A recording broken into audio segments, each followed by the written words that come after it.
ನಮಸ್ಕಾರ ಗೆಳೆಯರೇ. ಒಬ್ಬ ಕೋಚ್ ಹತ್ತಿರ ಒಳ್ಳೆ ಆಟಗಾರರು ಇದ್ದಾಗ ಮಾತ್ರ ಅವನು ಒಳ್ಳೆಯ ಕೋಚ್ ಆಗ್ತಾನೆ. ಅದೇ ರೀತಿಯಲ್ಲಿ ಒಂದು ಆಯುಧವು ಕೂಡ ಅಷ್ಟೇ ಒಳ್ಳೆಯದಾಗಿರ್ತದೆ, ಆದರೆ ಅದನ್ನು ಚಲಾಯಿಸುವ ವ್ಯಕ್ತಿಯು ಕೂಡ ಅಷ್ಟೇ ಒಳ್ಳೆಯವನಾಗಿರಬೇಕು. ಅದನ್ನು ಬಳಸುವ ವ್ಯಕ್ತಿ ಒಳ್ಳೆಯವನಿಲ್ದಿದ್ರೆ, ಅವನಿಗೆ ಧೈರ್ಯವಿಲ್ದಿದ್ರೆ, ನೀವು ಅವನಿಗೆ ವಿಶ್ವದ ಅತ್ಯುತ್ತಮ ಆಯುಧವನ್ನು ಕೊಟ್ಟರು ಅದನ್ನು ಅವನು ನಾಶ ಮಾಡ್ತಾನೆ. ಈ ಹೇಳಿಕೆನೇ S-400 ಏರ್ ಡಿಫೆನ್ಸ್ ಸಿಸ್ಟಮ್ಗೂ ಅನ್ವಯಿಸುತ್ತದೆ. ಹಾಗೆ ಹೇಳುವುದಾದರೆ ಇದು ವಿಶ್ವದ ಬೆಸ್ಟ್ ಏರ್ ಡಿಫೆನ್ಸ್ ಸಿಸ್ಟಮ್ ಆಗಿದೆ. ಆದರೆ ಕಳೆದ 2.5 ವರ್ಷಗಳಲ್ಲಿ ರಷ್ಯಾ ಅದನ್ನು ನಿರ್ವಹಿಸಿದ ಕಳಪೆ ವಿಧಾನವು S-400 ಸಾಮರ್ಥ್ಯದ ಬಗ್ಗೆ ಪ್ರಶ್ನೆಗಳನ್ನು ಹುಟ್ಟುಹಾಕಿದೆ. ಆದರೆ ಈ ರಷ್ಯಾ ಅದನ್ನು ನಿರ್ವಹಿಸುತ್ತಿರುವ ರೀತಿಯಲ್ಲಿ ಭಾರತ ಯಾವತ್ತಿಗೂ S-400 ಅನ್ನು ನಿರ್ವಹಿಸುವುದಿಲ್ಲ ಅನ್ನೋದು ಈ ಪಾಕಿಸ್ತಾನಕ್ಕೆ ಗೊತ್ತಿದೆ. ಯಾಕಂದರೆ ನಮ್ಮ ಭಾರತೀಯ ಸೈನಿಕರು 1960ರ ಮಿಗ್ಗಳೊಂದಿಗೆ F-16ಗಳನ್ನು ಹೊಡೆದುಳಿಸುವ ಸೈನಿಕರಾಗಿದ್ದಾರೆ. ಸೊ ಇದರಿಂದ ನೀವು ಊಹಿಸಬಹುದು ನಮ್ಮ ಸೈನಿಕರು ವಿಶ್ವದ ಹೊಸ ಮತ್ತು ಅಡ್ವಾನ್ಸ್ಡ್ S-4 ಏರ್ ಡಿಫೆನ್ಸ್ ಸಿಸ್ಟಮ್ನೊಂದಿಗೆ ಯಾವ ರೀತಿಯ ದುಷ್ಕೃತ್ಯ ಮಾಡ್ತಾರೆ ಅನ್ನೋದು. ಸೊ ಈ ಕಾರಣದಿಂದಾಗಿ ನೀವು ಅದನ್ನು ನಿಮ್ಮ ಸ್ಕ್ರೀನ್ ಮೇಲೆ ನೋಡಿ.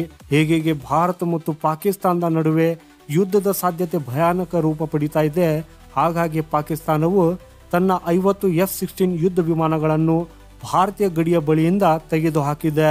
ಹೌದು, ಈ ರಿಪೋರ್ಟ್ನ ಪ್ರಕಾರ ಪಾಕಿಸ್ತಾನವು ಗ್ವಾದರ್ ಬಂದರಿನ ಬಳಿ ಈ F-16 ವಿಮಾನಗಳನ್ನು ನಿಯೋಜಿಸಿತ್ತು. ಈಗ ಅದನ್ನು ಅಲ್ಲಿ ಮುಚ್ಚಿಡ್ತಾ ಇದೆ. ಹಾಗೂ ಇದರ ಹಿಂದಿನ ಕಾರಣ ಗ್ವಾದರ್ ಬಂದರನ್ನು ರಕ್ಷಿಸುವುದಲ್ಲ. ಇದರ ಹಿಂದಿನ ಉದ್ದೇಶವೆಂದರೆ S-400ನಿಂದ ತನ್ನ F-16 ವಿಮಾನಗಳನ್ನು ಉಳಿಸುವುದು ಆಗಿದೆ.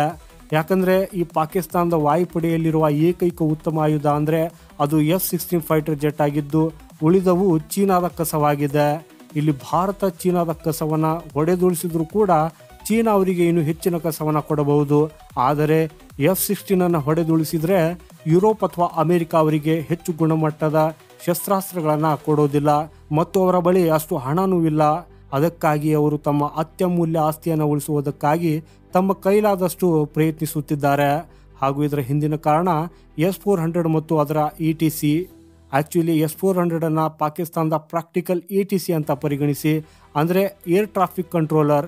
ಪ್ರತಿಯೊಂದು ದೇಶವು ಏರ್ ಟ್ರಾಫಿಕ್ ಕಂಟ್ರೋಲರ್ ಹೊಂದಿರುವಂತೆ ಆ ದೇಶದಲ್ಲಿ ಹಾರುವ ಪ್ರತಿಯೊಂದು ವಿಮಾನವು ಪರಸ್ಪರ ಡಿಕ್ಕಿ ಹೊಡೆಯದಂತೆ ಮೇಲ್ವಿಚಾರಣೆ ಮಾಡ್ತದೆ.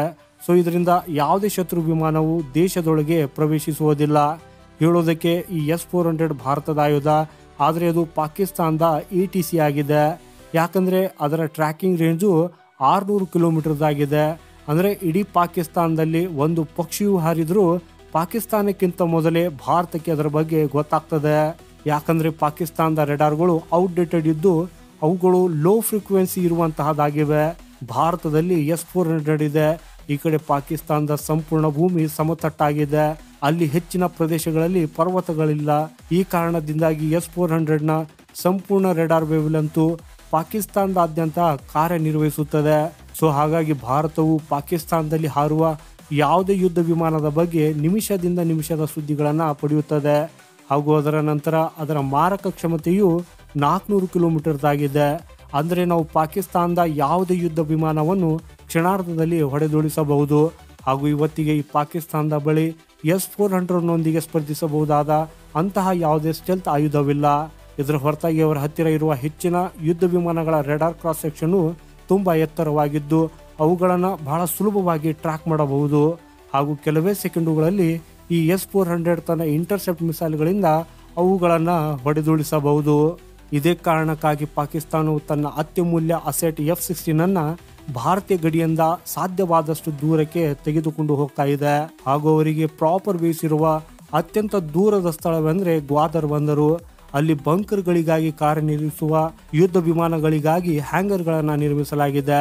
ಹಾಗೂ ಈ ಪಾಕಿಸ್ತಾನವು ತನ್ನ F-16 ಅಲ್ಲಿ ಮರೆ ಮಾಡುವಲ್ಲಿ ನಿರತವಾಗಿದೆ. ಅಂದರೆ ಇಲ್ಲಿಯವರೆಗೆ ಪಾಕಿಸ್ತಾನದ ರಾಜಕಾರಣಿಗಳು ದೇಶವನ್ನು ಬಿಟ್ಟು ಓಡಿ ಹೋಗ್ತಾ ಇದ್ದಾರೆ. ಇವರ ಅಧಿಕಾರಿಗಳ ಕುಟುಂಬಗಳು ದೇಶವನ್ನು ಬಿಟ್ಟು ಬೇರೆ ದೇಶದ ಕಡೆಗೆ ಓಡಿ ಹೋಗ್ತಾ ಇದ್ದು, ಸೇನಾ ಕಮಾಂಡರ್ಗಳು ಕೂಡ ದೇಶವನ್ನು ಬಿಟ್ಟು ಓಡಿ ಹೋಗ್ತಾ ಇದ್ದಾರೆ. ಸೊ ಈಗ ಅದು ಎಲ್ಲ ಮಿತಿಗಳನ್ನು ಮೀರಿದ್ದು ಅವರ ಶಸ್ತ್ರಾಸ್ತ್ರಗಳು ಕೂಡ ದೇಶವನ್ನು ಬಿಟ್ಟು ಓಡಿ ಹೋಗ್ತಾ ಇವೆ. ಸೊ ಗೆಳೆಯರೇ, ಮಾಹಿತಿ ಇಷ್ಟವಾದರೆ ವಿಡಿಯೋನ ಲೈಕ್ ಮಾಡ್ತಾ ಚಾನಲ್ ಸಬ್ಸ್ಕ್ರೈಬ್ ಮಾಡೋದನ್ನು ಮರೆಯದಿರಿ.